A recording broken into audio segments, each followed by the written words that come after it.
মাত্র ১ কাপ আটা আর অল্প কিছু উপকরণ দিয়ে সেরা স্বাদের রসপাকন পিঠা তৈরি করে দেখাবো আজকের পর্বে। আসসালামু আলাইকুম everyone, welcome back to my channel. খুবই সহজভাবে সামান্য কয়েকটা উপকরণ দিয়ে মজাদার নরম তুলতুলে মুখে দিলেই মিলিয়ে যাবে এই পিঠাটা আমি আজ তৈরি করেছি। আশা করছি আপনাদের ভালো লাগবে। পিঠা তৈরির জন্য প্রথমেই আমি পিঠার ডোটা রেডি করে নেব। এজন্য একটা পাত্রের মধ্যে দিয়ে দিচ্ছি মেজারমেন্ট কাপের 1 কাপ পরিমাণ লিকুইড দুধ। আপনারা চাইলে পানি দিয়েও এই ডোটা তৈরি করে নিতে পারেন, তবে দুধ দিয়ে করলে এটা খেতে বেশি ভালো লাগে। হাফ চা চামচের মতো লবণ দিয়ে দিলাম। তারপর এটাকে খুব ভালোভাবে ফুটিয়ে নেব। দুধটা যখন খুব ভালোভাবে ফুটে যাবে সে পর্যায়ে আমি দিয়ে দিচ্ছি মেজারমেন্ট কাপের 1 কাপ পরিমাণ আটা। আপনারা চাইলে এখানে ময়দাটাও ব্যবহার করতে পারেন, আমি এখানে প্যাকেটের আটাটা দিয়ে দিচ্ছি। সাথে দিয়ে দিচ্ছি 1/4 কাপ বা 3 টেবিল চামচ পরিমাণ চালের গুঁড়া।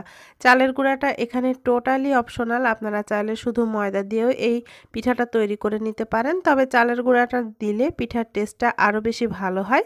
খুব ভালোভাবে নাড়াচাড়া করে এটা মিশিয়ে ডোটা তৈরি করে নিয়েছি। এবার চুলা থেকে নামিয়ে হালকা একটু ঠান্ডা করে নেব। এখানে আমি রুমের স্বাভাবিক তাপমাত্রায় থাকা একটা ডিম নিয়েছি, ডিমটাকে খুব ভালোভাবে ফেটিয়ে নিচ্ছি। আর ডিমটা ফ্রিজে থাকলে অবশ্যই রুমের স্বাভাবিক তাপমাত্রায় করে তারপরে পিঠার মধ্যে ব্যবহার করবেন। এই তো ডিমটাকে আমি ফেটিয়ে নিয়েছি। এবারে ডোটা যখন হালকা একটু ঠান্ডা হয়ে এসেছে তারপর এটাকে খুব ভালোভাবে মথে নেব। প্রায় 4-5 মিনিটের মতো মথে নিয়েছি। আর এই পিঠার ডোটাকে খুব ভালো করে মথতে হবে, যত বেশি মাখা হবে পিঠাটা তত বেশি সফট হবে। 4-5 মিনিট পর ডোটা বেশ খানিকটা মাখা হয়ে এসেছে। এ পর্যায়ে আমি আগে থেকে যে ডিমটা ফেটিয়ে রেখেছিলাম সেখান থেকে অর্ধেকটা পরিমাণ ডিম দিয়ে দিচ্ছি। পুরোটা একসাথে দিতে যাবেন না, তাহলে আবার দেখা যাবে ডোটা একেবারে নরম হয়ে যাবে।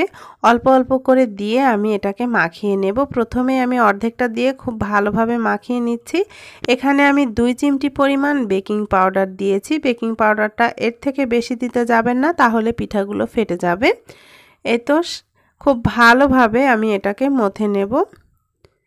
কিছুক্ষণ পর আমি বাকি অর্ধেকটা ডিমও এখানে দিয়ে দিচ্ছি। আমি পুরো একটা ডিম দিয়েই ডোটাকে খুব ভালোভাবে মাখিয়ে নেব। এ পর্যায়ে মনে হচ্ছে ডোটা একটু স্টিকি, মাখাতে মাখাতে এটা একেবারে ঠিক হয়ে যাবে। আর এটাকে যত ভালো করে মথা হবে পিঠাটাও তত বেশি ভালো হবে। কিছুক্ষণ পর আমি এর মধ্যে দিয়ে দিচ্ছি প্রায় 1 চা চামচের মতো ঘি। আপনারা চাইলে এখানে ঘিয়ের পরিবর্তে তেলটাও দিতে পারেন, তবে ঘি দিলে পিঠার মধ্যে খুব সুন্দর একটা ফ্লেভার আসে। ঘিটা দিয়েও খুব ভালোভাবে মাখিয়ে নিচ্ছি। আমি এই পিঠার ডোটাকে প্রায় 10 মিনিটের মতো খুব ভালো করে মথে নিয়েছি। কিছুক্ষণ পর আবারও খুব ভালোভাবে মথে আমি এখানে আরও কিছুটা ঘি দিয়ে দিয়েছি। আমি এখানে প্রায় 1 টেবিল চামচ ঘি ব্যবহার করেছি পুরো ডোটা মাখানোর জন্য। একটা বোর্ডের ওপর নিয়ে আমি খুব ভালো করে এটাকে আবারও কিছুক্ষণ মথে নিচ্ছি। একেবারে স্মুথ করে এটাকে মথে নিতে হবে। এই তো খুব ভালো করে এটাকে মাখিয়ে নিয়েছি। এবারে আমি পিঠাগুলো বানিয়ে নেব, সেজন্য ছোট ছোট করে লেচি কেটে নিচ্ছি। এখানে খুব বেশি বড় করে লেচিগুলো করবেন না, কারণ পিঠাটা যখন আপনারা রসে দেবেন তখন এটা ফুলে ডাবল হয়ে যাবে, তাই একটু ছোট করেই বানাবেন। প্রথমে আমি একটা ডিজাইন করে নেব। আর এখানে আমি কোনো প্রকার সাজ ছাড়াই আজকে ডিজাইনটা তৈরি করব। এখানে আমি একটা ছুরির উল্টো পাশ দিয়ে এভাবে করে ফুলগুলো করে নিচ্ছি। আমি আমার পছন্দ মতো করে নিচ্ছি, আপনারা আপনাদের পছন্দ মতো ডিজাইন করে নিতে পারেন। এই তো ছুরি দিয়ে একটু কেটে এভাবে ডিজাইনগুলো করে নিচ্ছে। আপনারা হয়তো দেখেই বুঝতে পারছেন যে আমি কিভাবে করছি। এই তো এভাবে করে আমি ডিজাইনগুলো করে নিয়েছি। এভাবে করে চারপাশ থেকে এভাবে একটু কেটে কেটে দিয়ে, এটা আসলে বলার মতো কিছুই নেই, আপনারা হয়তো দেখেই বুঝতে পারছেন। এখানে একটা ফুল আমি রেডি করে নিয়েছি। এখানে আমি আরও একটা ডিজাইন করে দেখাচ্ছি। আপনাদের যেটা ভালো লাগে আপনারা সেভাবেই এই পিঠাগুলো করে নিতে পারেন। চাইলে ছাঁচ দিয়েও পিঠাগুলো বানিয়ে নিতে পারেন। আমি আজকে ছাঁচ ছাড়াই খুব সহজভাবে এটা তৈরি করে দেখাচ্ছি। এই তো ছুরির উল্টা পাশ দিয়ে এভাবে করে নিচ্ছি। পিঠাটা যদি লেগে আসে তাহলে এই ছুরিটার গায়ে একটু তেল লাগিয়ে নেবেন। এই তো আরও একটা ডিজাইন আমি এখানে করে নিয়েছি। এখানে আমি আরও একটা ফুল করে দেখাচ্ছি। আপনারা যে কোনো শেপে এই পিঠাগুলো বানিয়ে নিতে পারেন।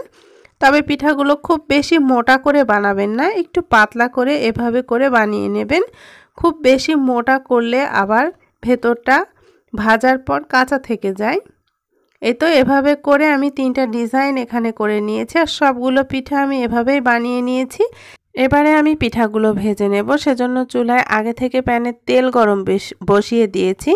তেলটা যখন হালকা একটু গরম হয়ে আসবে সে পর্যায়ে পিঠাগুলো দিয়ে দেব। আর কোনোভাবে অনেক বেশি গরম তেলে পিঠাগুলো ভাজা যাবে না, তাহলে ভেতরটা কাঁচা থেকে যাবে আর বাইরেটা পুড়ে যাবে। চুলার আঁচটা লো টু মিডিয়ামের মাঝামাঝি রেখে পিঠাগুলোকে ভেজে নেব। এক পাশটা যখন খুব ভালোভাবে শক্ত হয়ে আসবে সে পর্যায়ে আমি এটাকে উল্টে দেব। আর খুব বেশি নাড়াচাড়া করা যাবে না, তাহলে আবার দেখা যাবে যে ফুলগুলো ভেঙে যেতে পারে। এক পাশটা যখন খুব ভালোভাবে শক্ত হয়ে এসেছে তখন এটাকে উল্টিয়ে দিচ্ছি। পিঠাগুলো ভাজা হতে থাক, এই ফাঁকে আমি শিরাটা রেডি করে নেব। এজন্য প্যানের মধ্যে 1 কাপ চিনি সাথে 2 কাপ পানি দিয়ে দিলাম। 2টো এলাচ আর 1 টুকরা দারুচিনি দিয়ে খুব ভালোভাবে শিরাটাকে ফুটিয়ে নেব। এখানে কোনো 1 তার বা 2 তারের শিরা হবে না, খুব ভালোভাবে শিরাটা ফুটিয়ে নিলেই শিরাটা রেডি হয়ে যাবে। এখানে একটা পাতলা শিরা রেডি করে নেব। এই তো আমি প্রায় 3-4 মিনিটের মতো শিরাটা জাল করে নিয়েছি। শিরাটা রেডি হয়ে গিয়েছে। এবার আমি এটাকে চুলা থেকে নামিয়ে নিচ্ছি। পিঠাটা ভাজা হয়ে এসেছে। আমি প্রায় 7-8 মিনিটের মতো চুলার জালটা লোতে রেখে পিঠাগুলোকে উল্টে পাল্টে ভেজে নিয়েছি। একেবারে ভেতর পর্যন্ত খুব ভালোভাবে এটাকে আমি ভেজে নিয়েছি। এই তো পিঠাগুলো ভাজা হয়ে এসেছে, আমি তেল ঝরিয়ে উঠিয়ে নিচ্ছি। এভাবে করে উল্টে পাল্টে সবগুলো পিঠাই আমি ভেজে নিয়েছি। এই তো এভাবে করে পিঠাগুলোকে ভেজে আমি তেল ঝরিয়ে নিয়েছি। পিঠাটা এ পর্যায়ে কিন্তু বেশ খানিকটা গরম রয়েছে।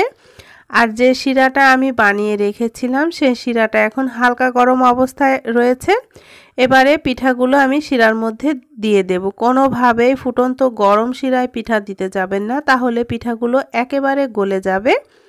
পিঠাগুলো থাকবে মোটামুটি গরম আর শিরাটা থাকবে হালকা গরম। এভাবে করে ভিজালে পিঠাগুলো একেবারে পারফেক্ট হবে। ঢাকনা দিয়ে ঢেকে এটাকে আমি 1 ঘন্টার জন্য ভিজিয়ে রাখবো। 1 ঘন্টা পর দেখুন দর্শক, পিঠাগুলো ফুলে একেবারে ডাবল হয়ে গিয়েছে, একেবারে রসে টইটম্বুর। এবার আমি পিঠাগুলোকে পরিবেশন করে নিচ্ছি। প্রিয় দর্শক, ভীষণ মজাদার রস পাকন পিঠা পুরোপুরি রেডি। আপনারা হয়তো দেখেই বুঝতে পারছেন যে এটা কতটা রসালো হয়েছে, ফুলে একেবারে দ্বিগুণ হয়ে গিয়েছে। আমি আপনাদেরকে একটা পিঠা কেটে দেখাচ্ছি। দেখুন দর্শক, এটা কতটা নরম হয়েছে। আশা করছি মজাদার এই পিঠার রেসিপিটি আপনাদের ভালো লেগেছে। ভালো লাগলে বাসায় একবার ট্রাই করে দেখতে পারেন। সবাই ভালো থাকবেন, সুস্থ থাকবেন। সবাইকে আল্লাহ হাফেজ।